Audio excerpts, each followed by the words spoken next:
One of the biggest estate planning mistakes that I see is when parents add their children to the deed to their home. And in this video, I'm going to talk about the 3 top reasons that we should not do that. But first, my name is Michael Pevney. I am an estate planning lawyer in California. I create estate plans for California families. If you have any questions about this or anything else related to estate planning, ask a question in the comments and obviously follow me for more estate planning material. I have hundreds and hundreds of videos across every social media platform. So we've got 3 reasons why we want to keep the child off the deed to your home. So first, though, why do people even do this in the first place?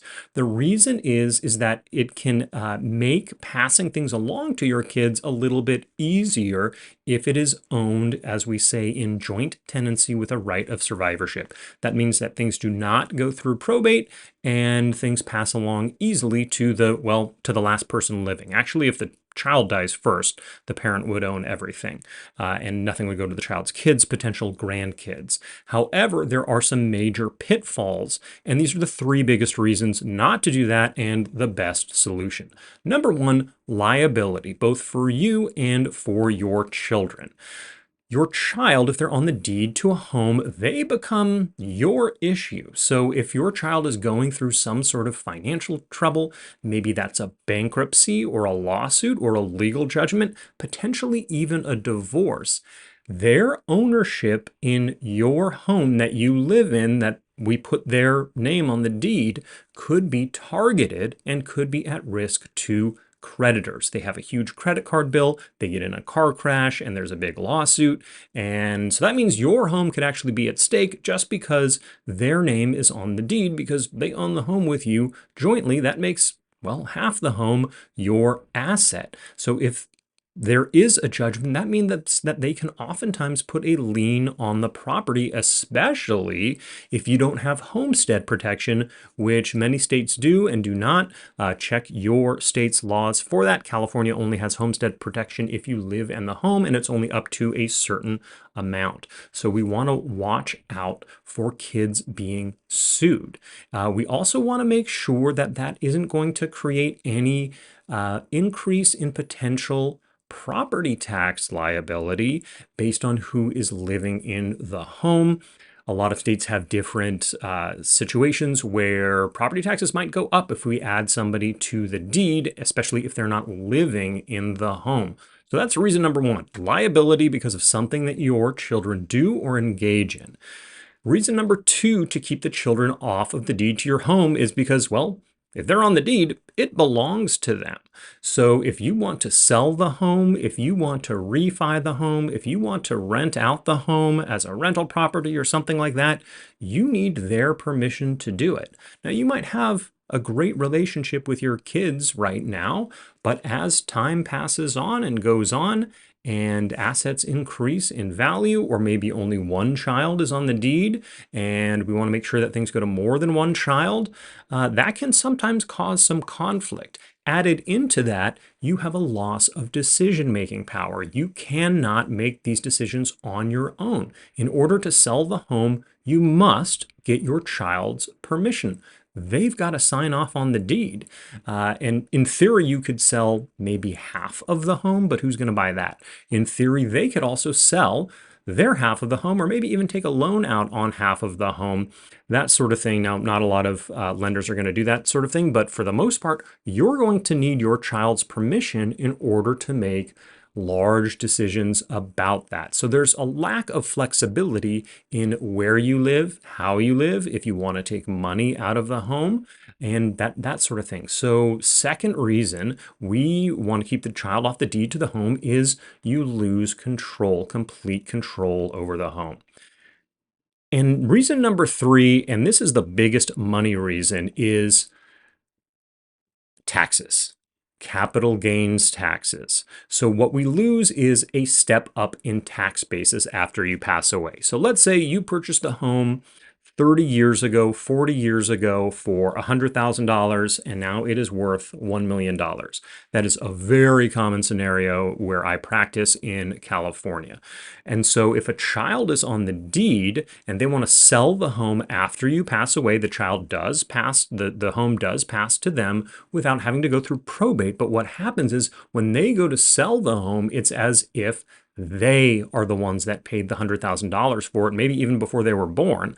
So there is a actual $900,000. That difference between the $100,000 and the $1 million, there's $900,000 in capital gains. That money, when the home is sold, will be taxed. Now, there are some exclusions if they live in the home, but no exclusions or exemptions are going to add up to that $900,000. And if they don't live in the home, you are looking at a six-figure tax bill. So when people normally inherit something through a will or a trust, and even if there is no will or trust and they inherit something just through having to go through the entire costly probate process, that cost is often still going to be less than putting the child's name on the deed. So they could end up with a massive tax bill. I've seen tax bills well into the hundreds of thousands of dollars. So we really, really want to avoid that. And it also, going back to the control issue, it gives the parents a lack of control about who they want to leave the home to. Remember, big decisions, the child is going to have to sign off on big decisions about the home.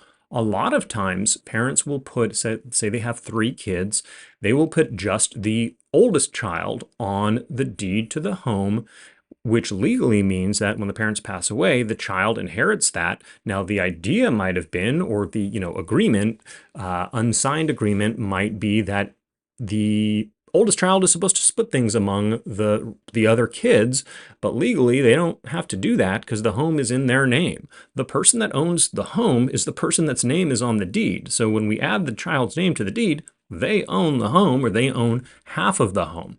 So what is the better way to do this? The much better way to do this is to, in my opinion, anybody that owns real estate in California and many other states, is to create a trust, a revocable living trust, for 4 reasons. Those reasons are cost, control, privacy, and then just time and hassle.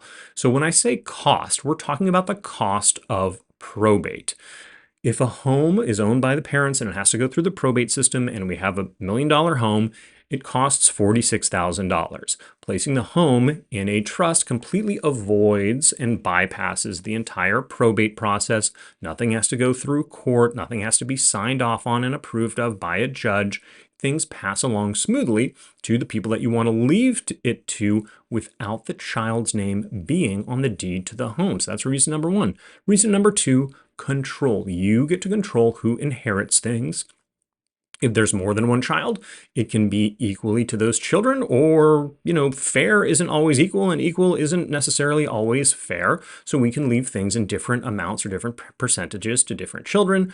So we have a lot of control over how that works. You can even put in the trust provisions that, hey, you want to rent this house out and have it exist in this trust for a long time. And we want any profits to go to the kids and make this more of a legacy type of a trust. So that's reason number 2, control. Reason number 3, privacy. Anything that has to go through court, that has to go through probate, is open to the public. Anybody that's interested to know how that's happening and who's getting what in what amounts and how they're receiving it, it's technically, they get to see what that is. And number 4, time and hassle.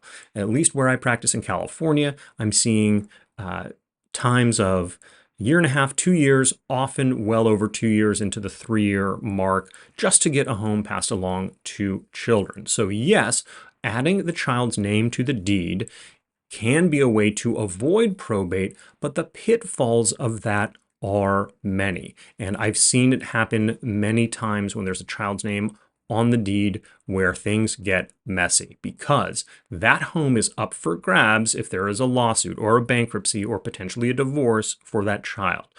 The child owns half of that home, and they have to sign off on any major decisions about that house. And then this huge issue of capital gains tax. We don't want to lose what's known as that step up in basis. When the child inherits the home by way of a will or a trust, remember, if parents bought the home for $100,000, now it's worth $1 million.